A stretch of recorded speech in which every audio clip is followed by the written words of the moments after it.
For this, I'd like to take this opportunity to welcome Reverend Nicholas Gupta, the Vice President of Institutional Management. Please put your hands together. I am a vice principal. Anyway, I am vice. Distinguished President, Dr. Matthew K. Thomas, dear Matron, Mrs. Elizabeth Thomas, dear pastors and teachers, and very especially all the graduating batch. Christian greetings to you all in the unique name of our Lord and Savior Jesus Christ. Once again, I confirmed from Salim that how much time I have. And thank God he extended a bit from the time that he asked me yesterday to share the word of encouragement. Would you please open your Bible with me to one of the most famous passages that Paul ever wrote in the letter of 2 Timothy, chapter 4 and verse number 6. दूसरे तिमुथियुस की पत्री, चौथा अध्याय, उसकी 6वीं आयत. And seniors, if you have brought your Bible, please do open alongside. As I read, please pay attention. Or maybe you took extra time in getting ready and forgot your sword. Perhaps. For I am already being poured out as a drink offering, and the time of my departure from this world is at hand. And I will soon go free.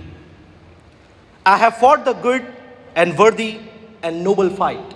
I am reading from Amplified Version. I have finished the race.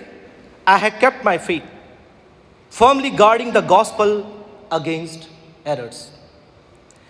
In the future, there is reserved for me the victories of crown of righteousness, for being right with God and doing right, which is the Lord. The righteous judge will award me on that great day. And not to me only, but also to all those who have loved and longed his appearing.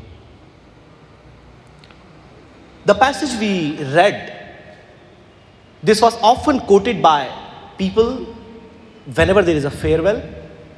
And there are a lot of things that you can see which pertains to this day. But I would like to take just one word and highlight few things which will in turn be an encouragement for the graduating batch. You see, in very 6 words, there is a word has come in English, departure. Now when you go in the original language and understand this word, the Greek word which is used here is analytios. And that analytios is the word from where you get the English term which is analysis. And you know well what is the meaning of analysis. Analysis is a process in which you dissect the complex ideas, thoughts, writings, and try to understand. Or you zoom in and break the things apart. And we often use this term. So when Paul uses this word here, departure, many times we understand that it's just going away, separating. But historically, this word was used in 3 different contexts.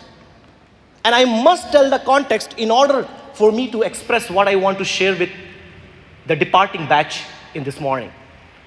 The very first context in which this word was used was the nautical context.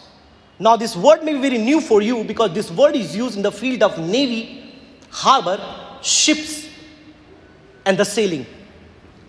Where a ship which has been unloaded the goods and is ready to sail off from this harbor.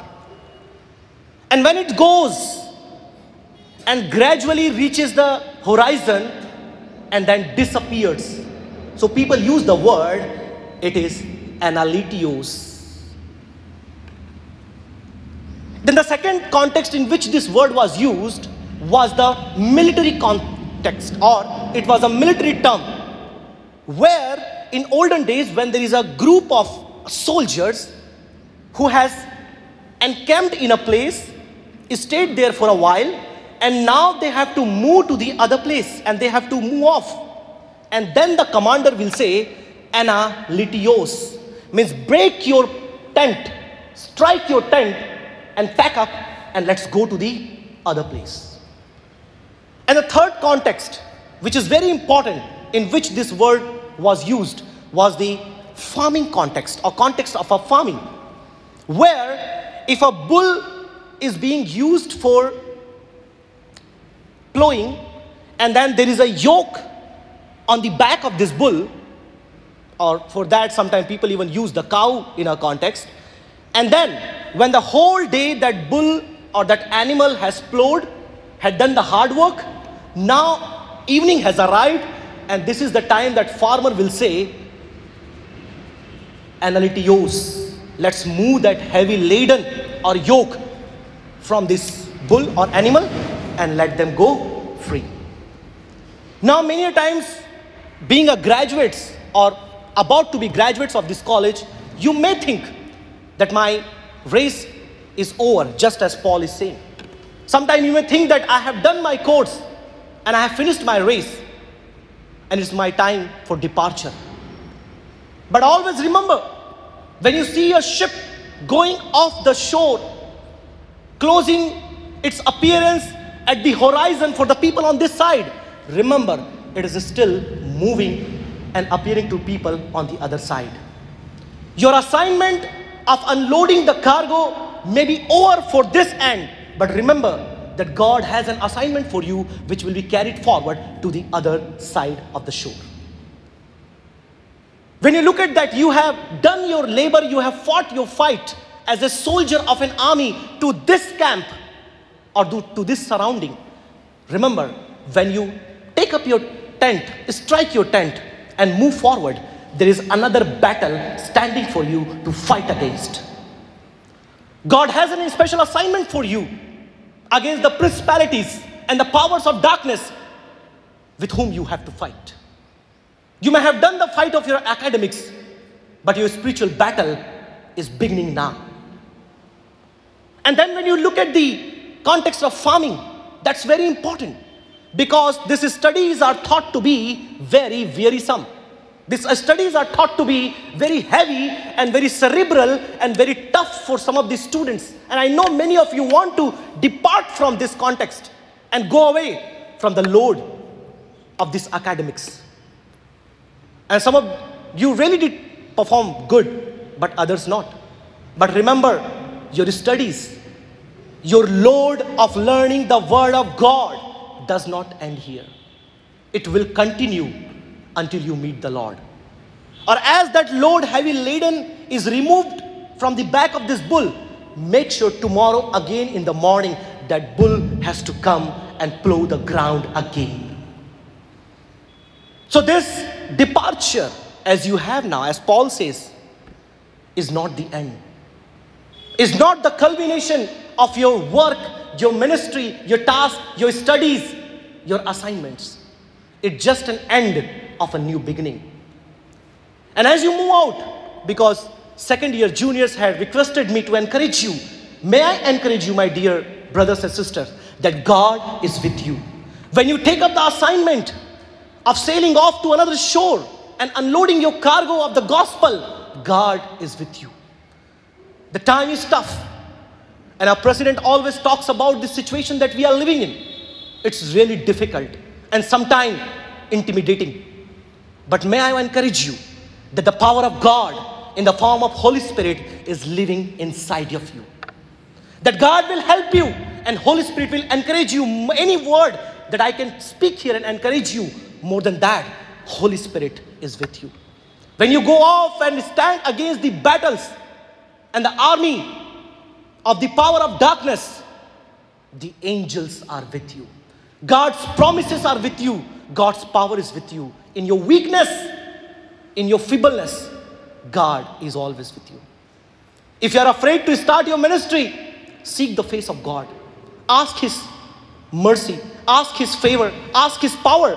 He is the only one who can help you in the situation such as this.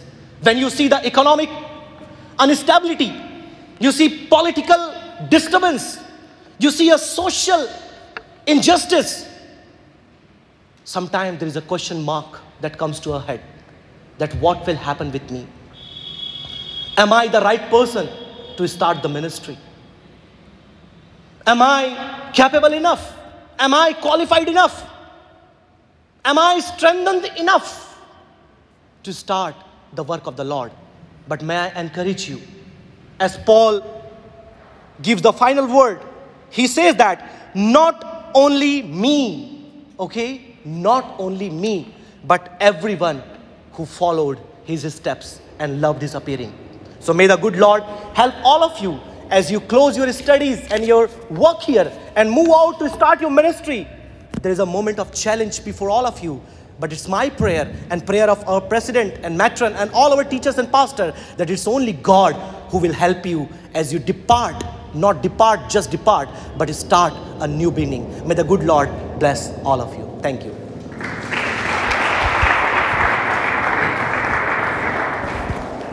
Thank you very much, sir, for this encouraging word for the graduating students.